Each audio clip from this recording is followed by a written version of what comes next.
what it is objectively, it is a site where you can use drugs that you procure in the presence of a health professional.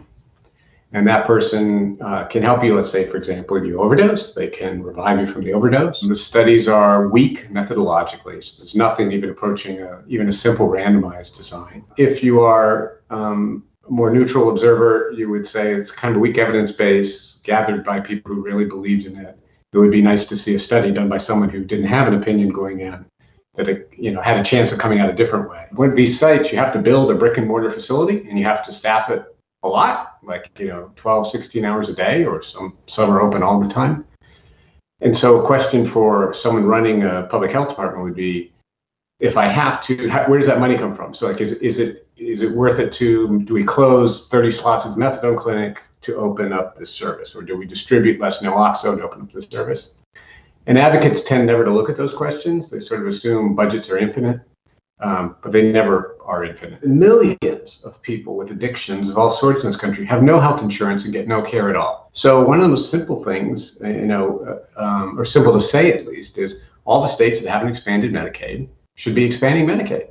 Medicaid is the backbone of the drug treatment system in a lot of the country. And that is a far more consequential step. This is a small culture war issue that is blown up as if it was really important. But if you wanted 100 ways to improve drug policy, this would not be on the list. As a good or a bad thing, it's just not that big a deal. The way that most drug discussions go is that anything that sort of plays on the culture war, which it does, gets outsized attention. So I often feel like we've got a car, and there's one group of people, and everybody's arguing about the hood ornament. And one group of people say the hood ornament sends the wrong message to our children. It's very pro-drugs. It's a disaster. Another one says, no, it's a human right to have that hood ornament. And I say, the car has no engine or wheels. Maybe we should have an engine and wheels. And everyone turns to me and says, shut up. We're arguing about the hood ornament. That's the issue. This is a hood ornament issue. That's about the culture. You should really be looking at far more dull questions like, does everyone have health insurance? Can everyone get some care? Does every doctor in San Francisco know how to prescribe buprenorphine? Have they gotten their federal waiver to take care of addicted patients?